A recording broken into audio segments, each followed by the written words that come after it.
አንተም አረፋ አልኩህ አይደል? አንተ ምን አባክ ነው እንዴ? በቃ ልተኛበት ካልኩኝ መተው ነው ያለብህ።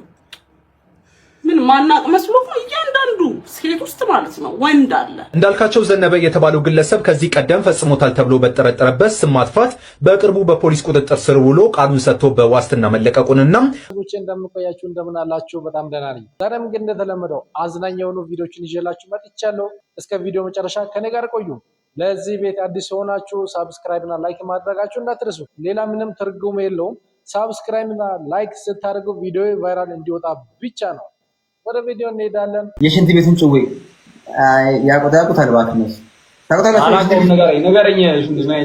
እኔ በጣም ፍቅር ይዞኝ ነበረ ዩኒቨርሲቲ ፈርስት ይር ላይ። እሺ እንዴት እንደማፈቅራት በኢየሱስ። ከዛ እሷ ተማሪ ነበረች፣ ሃይስኩል ተማሪ ነበረች እና አላገኛት በቤተሰብ ምክንያት ምናምን በቃ ዲስታንስ ሊገለኝ ነው ገባ።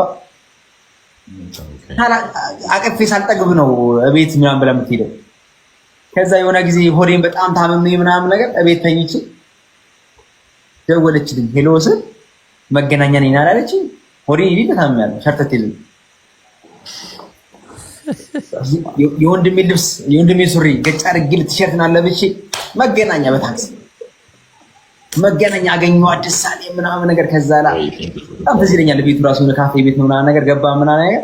ከዛ ላይ እሷን ኢምፕረስ ለማድረግ ፈልጌ ሚልክ ሼክ አልኩ። ምን አልኩት? ሚልክ ሼክ እንጣል እሷን ኢምፕረስ ለማድረግ እኮ ነው።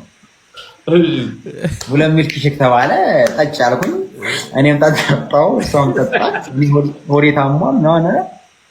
ከዛ በኋላ በቃ የፍቅሬን አወራሁ ምን አልኩ ምናምን ነገር ተለያየን ምናምን ነገር። እኔ እሷን ኢምፕረስ ለማድረግ ብዬ ማለት ዲፕረስ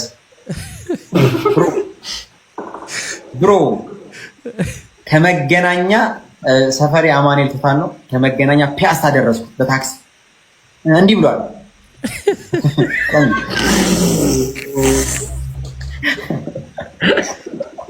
ይከብዳል ደግሞ ሸት ዲዘር ደግሞ እኔ አሁን መንገድ ላይ አንድ ሰው ቁጭ ብሎ ፋራውን ቢያወርድ ማለት ነው ምን ማለት ነው? አይዞህ ነው አይዞህ እረዳለሁ። ስለታ ይከብዳል። እመቤቴን ነው የምልህ። ወይ እጠብቀዋለሁ የሆነ ነገር እንዲያደርገው። ከዛ በኋላ ፒያሳ ደረስኩልህ። ፒያሳ ደርሼልህ በታክሲ ነው እንግዲህ ፒያሳ ደርሼ ፒያሳ ጋር ምን አገኘህ? ፐብሊክ ሽንት ቤት አገኘህ ክፍት። እስካሁን አይኔ ላይ ያለ ክፍት። ከዛ ምን አልኩኝ መሰለህ? ኧረ እኔማ ፐብሊክ ሽንት ቤት እንዴት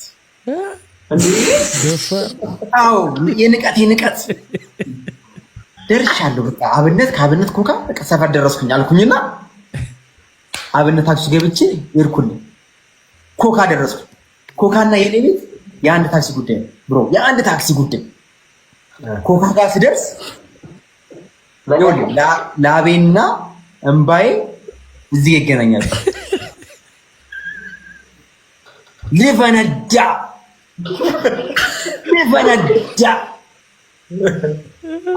ያው ይተልኝ ሰፈር። ከዛ እንደምንም ጥርሴና ክሱ ሽንት ቤት እንትን ገባው ታክሲ ውስጥ ገባው ለመሄድ ታክሲ ውስጥ ገብቼ እኛ ደግሞ ሰፈር ጉርጓድ የተቀመጥኩት ደግሞ ማለት ነው ጫፍ ላይ ነው። እቺ ባትሪዋ ላይ እቺ ወንበሯ ልቻ ሶስተኛ ተደረገ። እቺ ወንበሯ ወንበር ሳይሆን ጣውላ ያለበት ወንበር ጫፍ ላይ ቁጭ አልኩት። ከዛ መኪናው ገና እንደጀመረ ገና ሲሄድ ጓሲዳ ወራስ እንዳትበላሽ ወራስ ገና እንደተጀመረ እኮ ነው። ከዛ የአንድ ብር ከ50 ታክሲ 5 ብር ሰጥቼ መልስ ላይ አልኩ። አሁን እግዚአብሔር ነው ማለት በዛ ሰዓት እነቋ ካወራው ወይን ነው። ከዛ ለመያዝ አልሞከርክም? ይኸውልህ ይዞት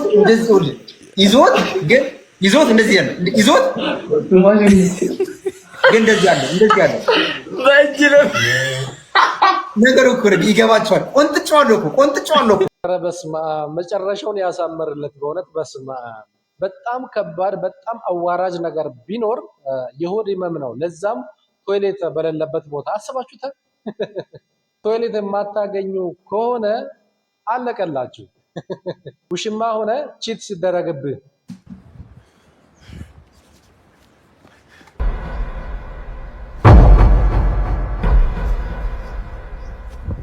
ምንድነው የምሰማሽ? እየወሰለትሽ እኮ ነው ያልኩሽ። ምንድነው የምሰማሽ? እሺ አሁን በእኔ ትፈርዳለህ? እኔ ነኝ ጥፋተኛ? ለምን ማን ጥፋተኛ ታዲያ? ሲመጣ አትምጣ ነው ቤቱ እኮ ነው። ረሳው እንዴ? ባሌ እኮ ነው። ባሌ ነው? ውሽምዬ አትደልኝ። ውሽምዬ ባጥር ዘሎ ሲሄዱ ውሽሜ ደስ ይላል በሚል ኋላ ቀር 100 ዓመት የሞላው አባባል እኔን መደለል አቁሚ። ይገርምሻል። በኃይለ ሥላሴ ተሰደድን፣ በኃይለ ሥላሴ አጥር ዘለን፣ በደርግ አጥር ዘለን፣ በአብዮቱ ጊዜ ራሱ አሁን ቅርብ ጊዜ በኢህአዴግ አጥር ዘለን። እስከ መቼ ነው ውሽማ አጥር የሚዘለው? ለደስታ አይደል እንዴ የምንለፈው? እኔ በሱ ሰዓት መጥቻ አውቃለሁ። እሱ ከስራ በሚገባበት ሰዓት መጥቻ። ይሄ ሰዓቴ ነው አይደለ? ለምን ሰዓቴ ማታከብሪልኝ? በጣም ብልግና ነው። አምኜሽ ነበር። እኔ ነኝ ታማኝ አንድ ያለዋት ውሽማ። እኔ ባልሽን ውሽማ እኔ ላይ በጣም ነው ማዝም። የሌባ አይነ ደረቅ የሚባል አባባል አለና ወይ ጉድ! የአንድ መቃብር ዋጋ 170 ሺህ ብር እንደገባ ሰምታችኋል? የፉካ ዋጋ ማለት ነው 170 ሺህ ብር። ያው 2 ሜትር በ60 ወር በ70 ሳንቲም የምትሆን ቦታ ማለት ነው። ለዛውም ለ7 ዓመት። ከዛ በኋላ ያው መውሰጃ ይፈለጋል እና ዘንድሮ ያው መኖሩ ብቻ አይደለም መሄዱም ከብዷል። መትነን ሳይሻል አይቀርም አለኝ አንዱና አታምጣ ስለው አምጥቶ ቆለለው። ይሄ እኮ ነው አሟሟቴን አሳምርልኝ ብለን የምንጸልየው። መጨረሻችን ይሄ ሆነ። አይን ዓለም ጉድሽን አልሰማሽ? 170 ሺህ ብር ለዛውም ለ7 ዓመት ብቻ። ከዛ በኋላ ኤክስፓየር ያደርጋለሁ። ከ7 ዓመት በኋላ አጽሜ ምን ልታደርጉት ነው? ለቤተሰቤ ከሙ የሚባል ቅድመ አያት ነበራችሁ ብላችሁ ልትመልሱላቸው ነው? ልጎበኝ እኔም ታድዬ ትዝ ይለኛል። እንደውም አንድ ወዳጄ እዚህ ሶሻል ሚዲያ ላይ ያየሁት ምን ሲል ሰማሁት? እኛ ኢትዮጵያን ስንኖር በ10 ብር መድኃኒት መግዣ ያልሰጠን ስንሞት የ10 ሺህ ብር አበባ አምጥቶ ጉንጉን ያስቀምጥልናል። እውነት እኮ ነው። ወይ አኗኗራችን አላማረ፣ ወይ አሟሟታችን አላማረ፣ ወይ ሆነ የኛ ነገር በቁም ሳለን ሳንስማማ እንዲሁ እንደተባላን እዛም ገብተን እንደተበላን 170 ሺህ ብር ማለት ነው እንደተላሰን 170 ሺህ ብር ከምታወጡልኝ በቁሜ የሆነ ነገር አድርጉልኝ። ከፋም ለማም ገንዘብ ባሰጡኝ ይሄን ፔጅ ፎሎ አድርጉት። 1 ሚሊዮን እናስገባው። ዩቲዩብ ቻናልም አለን ተሙ ንጉስ የሚል ገብታችሁ ሰብስክራይብ አድርጉ። ለኔ እንደውም 170 ሺህ እንደሰጣችሁኝ ነው የምቆጥረው። እቺን ብቻ ፌቨር ስሩልኝ። ፈጣሪ ደጉን ዘመን ያምጣልን። እናት አባቶችም ጸሎት ማድረጋችሁን አዘንጉ። መኖራችን ተውት፣ መሞታችን ራሱ እያጠራጠረኝ ነው። ማን አባህ ሞት አለ ተብለን መጠየቃችን አይቀርም። ከሞትኩ በኋላ እንደው 170 ሺህ ብር የሚወጣልኝ እኔ ምን ያደርግልኛል? ኦልሞስት አይ ማይነስ ከዚህ ማህበረሰብ መዘጋጃ ሰውጥቶ ቢቀብረኝ የትም ቢጥለኝስ? በቁም ሳለ ነው መተዛዘብና መተዛዘብ። በዚህ አካሄዳችን ከሄድን የእንዶችን የቀብረ ስነ ስርዓት መጠቀማችን አይቀርም። የእንጨት ደራርበው ይለኩሱብሃል። አመድህን ሆነሽ ነገር ይደረግና ለቤተሰብ ይሰጣል። ከዛስ በእናል የዛሬ 170 ሺህ ብር የዛሬ 7 ዓመት ስንት እንደሚሆን እንግዲህ ፈጣሪ ነው የሚያውቀው። እሱን ትከፍላለህ። ካልሆነ እንግዲህ እንደ ሂንዶች መሆናችን አይቀሬ ጉዳይ ነው። አረፍ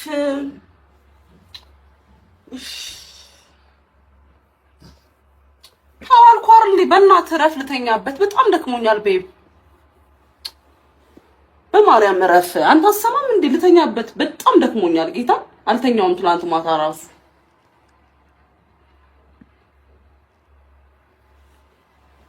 አንተ አረፍ አልኳር እንዴ አንተ ምን አባክ ነው እንዴ? በቃ ልተኛበት ካልኩኝ መተው ነው ያለብህ። ንፍጣ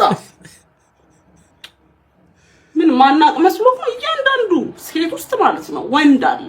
ማናቅ እንዳይመስላችሁ ባህሪያችሁ ሲጀመር። ኦ ማይ ጋድ! እቺ ሴትዮ ይቅርታ፣ እቺ ጎረምሳ ጠፍታ ነበር፣ ተመልሳለች። ወንድ ያየሁት ባንቺ ውስጥ ነው እንጂ ሌላ ሴት ውስጥ ወንድ አላየሁም እስካሁን።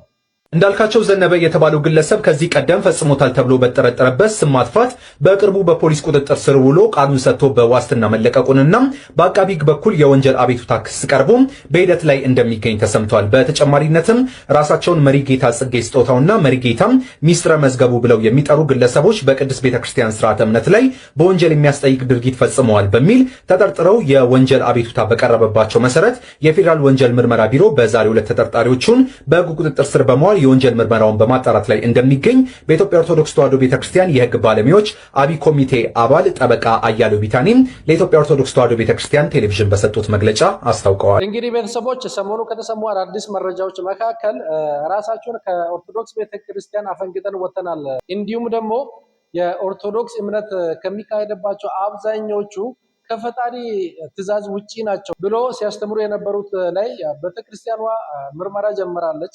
ክስ ቀርቦባቸው ከታሰሩ መካከል እንዳልክ በዋስ ወጥቷል። በዋናነት አንድን እምነት ተቋም መሳደብ በጣም ወንጀል ነው።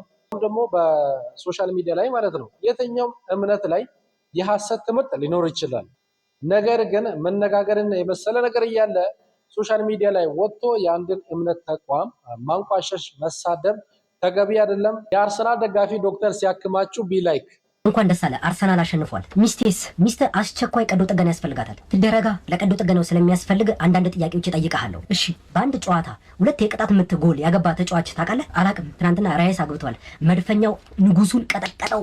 ሚስቴስ በሽታዋ እየቀጠቀጣት ነው። በአስቸኳይ አክሟት። ቸኩል። እኛም 20 ዓመት ዋንጫ ሳንበላ በትዕግስት ጠብቀናል። የጊዜ ጉዳይ ነው እንጂ ሚስትህም ደህና ትሆናለች። እሺ፣ ለውጥ አላት ሚስትህ? አዎ፣ የላትም። እኛ ግን አለን። ዘንድሮ ሻምፒዮንስ ሊግ፣ ቀጣይ ዓመት ደግሞ በእርግጠኝነት ፕሪሚየር ሊግ እንበላለን። ታሳፍራለህ። የት ልትሄድ ነው? ባለቤቴን ሌላ ቦታ አሳክማታለሁ። አትናደድ። ስለ አርሰናል እያወራ ሚስቴ ልትሞት ነው። እንዴት ነው ማልናደደው? ተቀመጥና ስለ ሚስትህ እናውራ። እንቅጩን ንገረኝ። ሚስቴን መቼ ነው ቀዶ ጥገና የምታረጓት? ቀጣይ ሳምንት ሮብ። ጥሩ። የመልሱን ጨዋታ አርሰናል የሚያሸንፍ ይመስላል? ኡራኤል ቤተክርስቲያን ልንገርሽ፣ ኡራኤል ቤተክርስቲያን እያለፍኩኝ ነውና ተሳልሜ የሆነ ነገር ተናግሬ ወደ ስልክ ተደወለልኝና ከው ነው ማለት እኔ የምጸልየው ነገር መጠንቀቅ አለብኝ ይላል። በጣም ነው የምሰማው በእውነት ይሄ እኔ እምነቴ ላይ ጎበዝ ሆኜ የማደርገው ነገር መልካም ሆኖ ሰናይ ገጸ ባህሪ ኖረኝ ምናምን ሳይሆን ስጸልይ ይሳካልኛል የእውነት እና እኔ እንደዛ ሁሌ እንደዛ ስለምል እንደውም ጸልይልን ይሉኛል ሰዎች። ታያለሽ ትነግሪያለሽ ወይ መናገር እኔም እላለሁ። አሁን እኔ ኪዳነ ምሕረት ስል ኪዳነ ምሕረት የሆነ ነገር ጠይቀት የሆነ ቦታ ቦሌ እስከምደርስ አልጠብቀኝ ታረግልኛለች ይችላል። ስትናገሪ ደስ ይላል። ሰው ጸልይልኝ ምናምን ይልሻል። ለስራ ልጸልይ ይሳካልኛል፣ ለሰው ልጸልይ ይሳካልኛል፣ ለጓደኛ ልጸልይ፣ ለትዳር ልጸልይ ይሳካልኛል። በቃ ምጸልየው ነገር የእውነት በቃ እምመኘውን ነገር እኔ ተመኝቼ ጠይቄ ፈልጌ ያልተሳካልኝ ነገር የለም የእውነት ማርያምን። ከዛ ወይ ደግሞ የጠየቅኩት ነገር ትክክል እንዳልሆነ አሳይቶኝ ይሄ እንዴት ነው ልክ እንዳልሆነ በቃ እግዚአብሔር ለኔ በጣም በቅርብ በግልጽ ነው የሚሰራልኝ ይባላል እውነት ታኪነሽ። አዎ ለስራ እንደው